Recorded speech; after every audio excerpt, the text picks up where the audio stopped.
Hai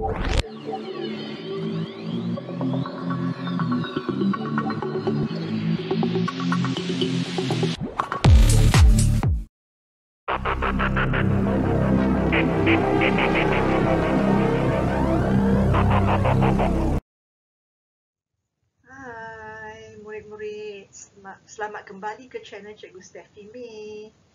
Kali ini cikgu akan menyambung tentang tajuk tingkatan 5 iaitu bab 3 kelestarian alam sekitar. Kali ini cikgu akan bercerita tentang kitar hayat produk pula. Objektif pembelajaran kita pada kali ini ialah berkomunikasi mengenai kitar hayat sesuatu produk. Apakah yang dimaksudkan dengan kitar hayat suatu produk? Kitar hayat suatu produk terbahagi kepada dua, peringkat sumber sehingga ke peringkat pelupusan, iaitu kitar semula, ataupun peringkat sumber sehingga ke peringkat pelupusan secara mereput. Maksudnya ada dua jenis kitar hayat bagi sesuatu produk lah, sama ada kita kitar semula di akhirnya ataupun dibiarkan mereput. Nanti cikgu akan tunjukkan gambaran dengan lebih detail lagi setiap jenis kitar hayat produk ini. Kitar hayat bermaksud macam seolah-olah kitar hayat sesuatu organisma lah. Contohnya kitar hayat nyamuk, kitar hayat rama-rama, lebih kurang macam itulah satu kitaran ya. Kitar hayat produk dari sumber sehingga ke pelupusan secara kitar semula bermaksud segala produk yang kita gunakan dalam kehidupan seharian kita bermula daripada sumber. Mesti ada sumbernya, maksudnya bahan-bahan asas yang digunakan untuk membuat produk tersebut. Peringkat yang seterusnya adalah peringkat pembuatan di kilang. Selepas dibuat, dia akan melalui peringkat pengangkutan dan diedarkan kepada pengguna. Jadi sampailah peringkat penggunaan. Setelah diguna sampai sesuatu tempoh yang tertentu akan mengalami peringkat pelupusan. Jadi dalam kitar hayat produk secara kitar semula ni, langkah yang terakhir adalah kita kitar semula produk tersebut. Kita tak buang, kita kitar semula. Contohnya macam yang ditunjukkan dalam gambar ini. Barang-barang yang telah kita gunakan, kita kitar semula. Kitar semula ni bermaksud kita mengambil barang yang telah tidak digunakan itu, kita ubah dia dan tukarkannya menjadi bahan kitar semula. Contohnya kertas-kertas ataupun surat khabar telah tidak digunakan lagi, kita kumpul, hantar ke kilang, proses semula dan menjadikannya surat khabar kitar semula. Macam tu. Kaedah upcycle. Selain daripada kitar semula, kita juga boleh memilih kaedah upcycle. Apa maksud kaedah upcycle ni? Juga dikenali sebagai penggunaan semula kreatif. Kaedah ini menukarkan hasil sampingan produk ataupun produk yang tidak berguna lagi kepada yang lebih berkualiti dan bernilai. Contohnya dalam gambar yang cikgu tunjukkan ni. Contohnya yang ni bekas plastik, bekas minuman plastik yang tidak digunakan lagi, kita tukarkannya menjadi lampu meja. Lebih bernilai dan lebih berkualiti. Yang ini pula gabus. Gabus botol yang tidak digunakan lagi, kita ubah dan tukarkannya menjadi alas meja yang lebih bernilai lagi kepada alam sekitar.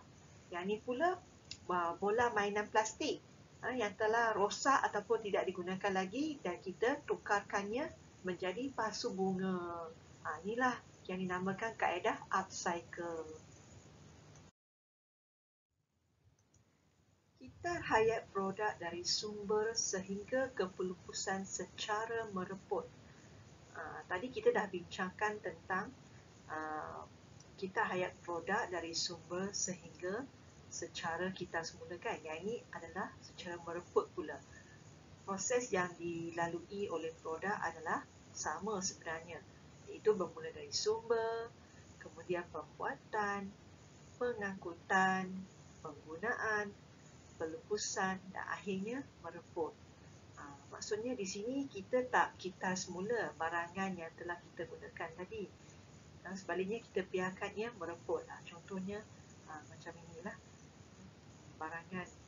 Walaupun yang ni gambaran dia bukan barangan, tapi ibarat sesuatu yang telah kita tak guna, kita biarkan dan ia akan mereput. Dan juga contohnya seperti yang tunjukkan dalam gambar ni, satu sampan lama ataupun bot lama tidak digunakan lagi dan kita biarkan dia mereput dan menjadi akhirnya menjadi seumpama macam sampah lah, sampah kepada alam sekitar. Penilaian kikar hayat produk. Apakah yang dimaksudkan dengan penilaian kikar hayat produk? Biasanya penilaian dijalankan oleh syarikat pengeluar ataupun organisasi untuk menilai impak ke atas alam sekitar yang berkait rapat dengan kikar hayat produk. Yang ini, jika sesuatu syarikat itu melakukan penilaian, ia akan membantu mereka untuk mengetahui peringkat manakah yang membebaskan banyak gas pencemar, dan dari situ syarikat tersebut boleh menjalankan inovasi dan menghasilkan produk yang lebih mesra alam. Okey, contohnya mereka akan buat kajian peringkat mana dalam penghasilan produk itu sehingga digunakan oleh pengguna, peringkat manakah yang akan menghasilkan banyak gas pencemar ataupun banyak menjejaskan alam sekitar. Jadi mereka akan buat kajian, research and development, untuk mengkaji apakah cara-cara yang mereka boleh gunakan supaya produk mereka itu lebih mesra alam, lebih mesra alam dan kurang mencemarkan alam sekitar. Data penilaian yang mereka buat tu boleh menjadi bahan sokongan untuk mengiktiraf sejauh mana produk mereka adalah mesra alam. Kadang-kadang kita beli barangan elektrik kan, kita boleh tengok ada label yang mengatakan dia adalah mesra alam, eco-friendly ataupun yang menjimatkan tenaga. Contohnya macam syarikat barangan keluaran nasional ataupun Panasonic, okey, yang melabelkan produk mereka sebagai eco, kurang menjejaskan alam sekitar, tidak membazirkan banyak tenaga elektrik. Itulah yang dikatakan produk mesra alam dan produk yang telah menjalani inovasi-inovasi tertentu. Soalan semak cepat. Nombor 1. Nyatakan dua jenis kikar hayat produk. Nombor 2. Apakah yang dimaksudkan dengan upcycle? Nombor 3. Apakah tujuan penilaian kikar hayat produk bagi sesuatu organisasi? Sekianlah sahaja pelajaran kita pada kali ini. Cikgu berharap setelah menonton semua perbincangan kita tadi, bolehlah murid-murid semua subscribe kepada channel cikgu ya, untuk update tentang lebih banyak lagi bahan tentang pembelajaran sains. Bye.